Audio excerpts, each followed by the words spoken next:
ಸಾರ್ವಜನಿಕ ಹನುಮ ಜಯಂತಿ ಆಚರಣೆ ಸಮಿತಿ ವತಿಯಿಂದ 9 ದಿನಗಳ ಕಾಲ ಹನುಮ ಜಯಂತಿ ಆಚರಣೆ ಅದ್ದೂರಿಯಾಗಿ ಪ್ರಾರಂಭವಾಗಿದ್ದು, ಪ್ರಥಮ ದಿನವಾದ ಇಂದು ಹನುಮ ವಿಗ್ರಹವನ್ನು ಸ್ಥಾಪಿಸಿ ಹೋಮ ಹವನ ಮಾಡುವ ಮುಖಾಂತರ ಚಾಲನೆ ನೀಡಲಾಯಿತು. ಈ ಸಂದರ್ಭದಲ್ಲಿ ಮಾತನಾಡಿದ ಕೃಷ್ಣ ಭಟ್ ರವರು, ಮುಂದಿನ ದಿನಗಳಲ್ಲಿ ಶಾಸಕ ಡಿ ರವಿಶಂಕರ್ ಹಾಗೂ ಮಾಜಿ ಸಚಿವ ಸಾರಾ ಮಹೇಶ್ ಸೇರಿದಂತೆ ವಿವಿಧ ಮುಖಂಡರು ಮುಂದೆ ನಡೆಯುವ ಹನುಮ ಜಯಂತಿ ಕಾರ್ಯಕ್ರಮದಲ್ಲಿ ಭಾಗವಹಿಸಲಿದ್ದಾರೆ ಎಂದು ತಿಳಿಸಿದ ಅವರು, 9ನೇ ತಾರೀಕು ಹಾರಿಕಾ ಮಂಜುನಾಥ್ ರವರಿಂದ ಹನುಮ ಜಯಂತಿ ಹಾಗೂ ಹಿಂದೂ ಧರ್ಮ ರಕ್ಷಣೆ ಬಗ್ಗೆ ಅರಿವು ಕಾರ್ಯಕ್ರಮ ಇರಲಿದೆ ಮತ್ತು 7ನೇ ತಾರೀಕು ಸಾರ್ವಜನಿಕ ಸಾಲುಪಂಥಿ ದಾಸೋಹ ಇರುವುದು ಎಂದು ತಿಳಿಸಿದರು.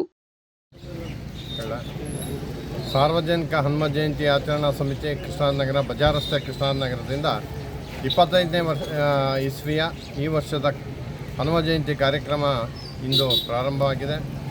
ಬೆಳಿಗ್ಗೆ ಪುಣ್ಯಾಹ, ತದನಂತರದಲ್ಲಿ ನವಗ್ರಹ ಹೋಮ, ಗಣಪತಿ ಹೋಮ, ರಾಮತಾರಕ ಹೋಮಗಳ ಮೂಲಕ ಇವತ್ತು ಪ್ರತಿಷ್ಠಾಪನೆಯನ್ನು ಮಾಡಲಾಗಿದೆ.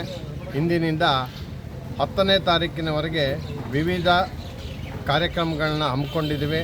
ಲಕ್ಷ ತುಳಸಿ ಅರ್ಚನೆ, ವಿಷ್ಣು ಸಹಸ್ರನಾಮ ಪಠಣ, ಆಮೇಲೆ ಲಕ್ಷ ದೀಪೋತ್ಸವ.